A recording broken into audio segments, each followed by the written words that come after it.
Bonjour le frère Patrick. Ah, bonjour, Jean-Didier. Enchanté. Ah, merci beaucoup.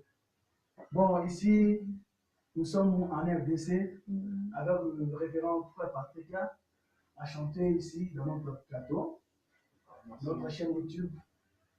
Bon, frère Patrick, tu es ici dans notre chaîne YouTube. Bon, qu'est-ce que nous amène, quelque chose que tu nous amènes dans notre chaîne pour que le peuple soit content avec toi? Ah, que le bon Dieu vous bénisse premièrement. Et comme nous sommes ici sur notre chaîne YouTube, je préparais quelque chose ce matin pour les enfants de Dieu. Et je crois notre thème d'aujourd'hui, on va parler sur l'esprit du temps de la fin. Oh, les esprits du temps de la fin. Donc c'est ça qu'on va partager avec le peuple de Dieu. Ok. Ça. Bon, frère Patrick, tu pouvais pas commencer À partager. Là, ça ne dérange pas. Premièrement, on va vite lire dans le livre de Joël. Dans le livre de Joël. Joël chapitre 3. Joël chapitre 3, verset 1 à 2. C'est ça, c'est là qu'on va commencer à partager. Joël chapitre 3. La Bible dit ceci. Après cela, moi, je répandrai mon esprit sur tout le monde. Vos fils et vos filles prophétiseront. Vos vieillards par de songes. Vos jeunes gens par de visions recevront des révélations. Et même sur les serviteurs, servantes, moi, je répandrai mon esprit en ces jours-là. Amen. Amen. Et par rapport de ce thème qu'on va parler sur l'esprit du temps de la fin, comme ce passage de Joël chapitre 3, verset 1er, la Bible est en train de nous prouver que l'esprit, dans le temps de la fin, il y aura un esprit fort que Dieu va répandre sur ses serviteurs. Et ça, c'est la version que je viens de lire, c'est la version Semer. Mais si tu lis dans les versions Louis II, on dit que dans les derniers jours, moi, l'Éternel, je répandrai mon esprit sur toute chair. Vos fils et vos filles prophétiseront. Donc cela veut dire l'esprit du temps de la fin. Si nous lisons bien dans ce livre de Joël, la Bible nous parle comme l'esprit du temps de la fin, c'est un esprit de réveil. Donc cela veut dire Dieu veut apporter les réveils dans le monde entier et que les chrétiens puissent comprendre que les temps nous sommes, que les réveils doivent être bien annoncés. Donc c'est ça la chose que Dieu veut, que l'esprit du temps de la fin apporte les réveils. Comme nous sommes de jeunes gens, que l'esprit de la prophétie, Dieu répandrait son esprit sur nous. Donc vos fils et vos filles prophétiseront. Comme la Bible dit, les vieillards auront des songes. Cela veut dire nos mères, nos pères, ils sont encore dans les luttes. C'est nous, de jeunes gens, qui est l'esprit du temps de la fin, que Dieu nous attend. L'esprit de la prophétie dans une dimension très élevée. Le temps où nous sommes, c'est le temps où la prophétie des prophètes Joël est en train de s'accomplir dans la vie de nous, les jeunes gens. Dans la vie de jeunes gens. Alors, Père Patrick, bon, je voulais juste te poser une seule question d'abord. Hein. Bon, qu'est-ce que l'esprit du temps de la fin?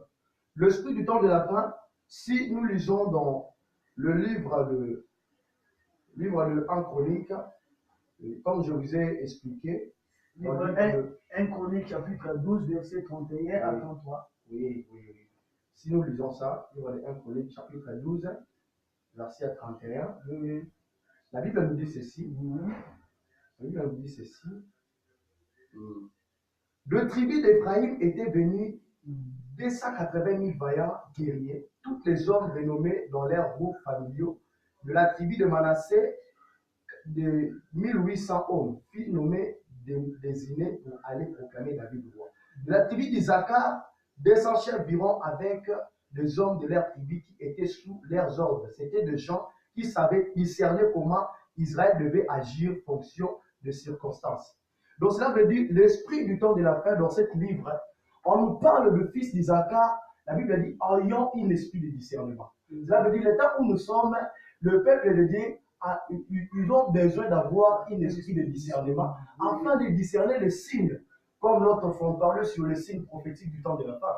Donc les fils d'Isaacar, ils étaient moins nombreux, mais ils avaient au moins l'esprit de discernement afin d'orienter notre vie. Dans le temps de la fin, le peuple de Dieu, ils ont besoin d'avoir cet esprit de discernement afin de discerner les projets sataniques, de discerner le mauvais esprit qui se passe dans le monde entier.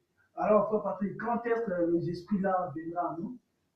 Les esprits de Discernement. discernement. L'esprit de discernement, c'est parmi les dons que Dieu donne aux enfants de Dieu. C'est par exemple comme le don de parler en langue, c'est même avec l'esprit de discernement.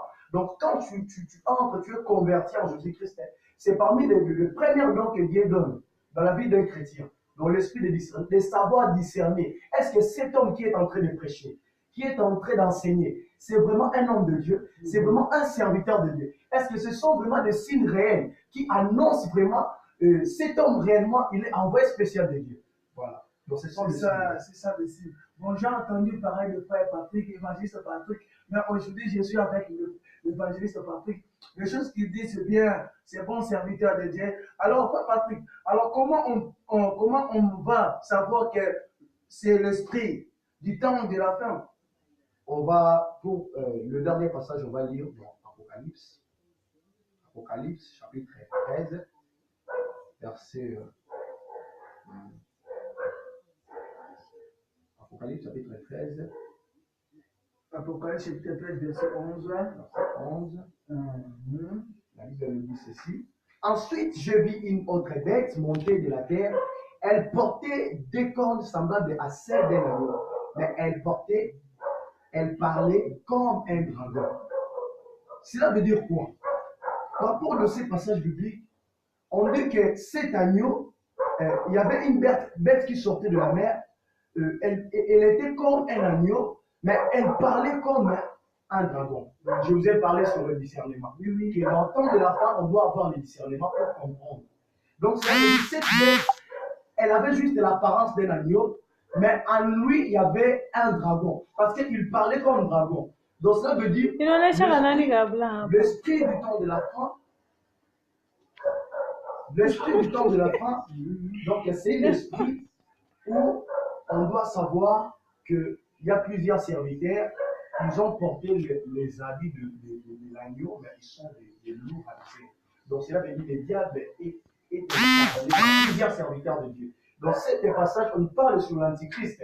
Il a porté la marque du Christ, mais il n'est pas Christ. Pourquoi? Parce que le diable demeure en lui. Donc on doit avoir le discernement de comprendre et le discernement même le message du temps de la fin. Pour comprendre qu'est-ce qui se passe. Est-ce que cet homme réellement c'est un serviteur de Dieu? Ce n'est pas parce qu'il est en train de prophétiser, mais en lui, en dehors, dans son intériorité, il y a les dragons qui demeurent en lui. Bon, notre temps vraiment est vraiment passé. Mais Frère Patrick, nous sommes vraiment à la fin. Mais je voulais seulement te poser une seule question qui me reste en tête. Quels sont les signes, que les signes qui prouvaient que sont l'esprit du temps de la fin? C'est ma dernière question. Le signe qui prouve que ce sont l'esprit du temps de la fin. Par rapport, comme la Bible nous parle dans l'Apocalypse, qu'il y a des signes qui vont se manifester dans le monde. On verra comme des choses qui se passent dans le monde aujourd'hui, moi et comme nous connaissons. Il y a de l'homosexualité qui passe dans le monde, le mariage gay, tout qui se passe. Alors que c'est là où l'Esprit de Dieu l'ont commencé à révéler des choses cachées aux enfants de Dieu. Que les choses qui vont arriver, pourquoi? Parce que bientôt, ça sera déjà le retour de Jésus-Christ. Et quand il y a un esprit de réveil en nous, cet esprit-là, ça va commencer à nous révéler des choses qui vont se passer. Bon, mon frère Patrick, aujourd'hui, je suis dans la joie parce que ce que je mange aujourd'hui, toutes les personnes, bon, j'ai entendu parler de toi, mais aujourd'hui, je vois aussi, je suis vraiment, c'est sûrement signe de toi, j'ai confiance en toi.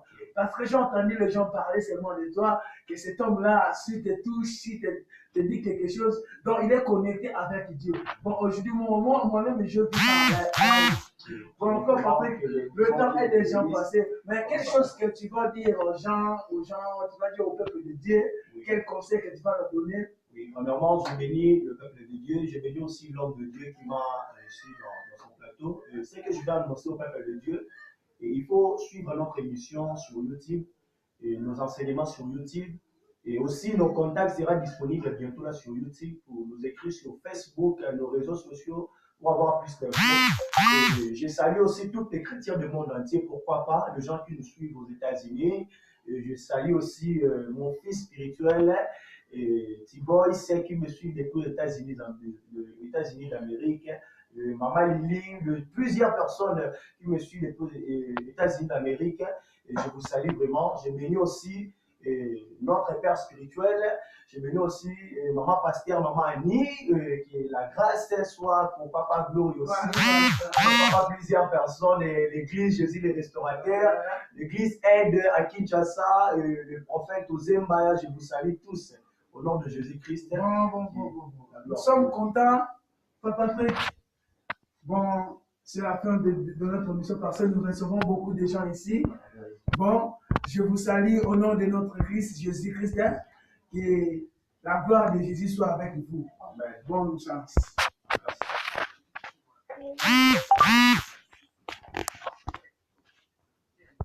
Continue.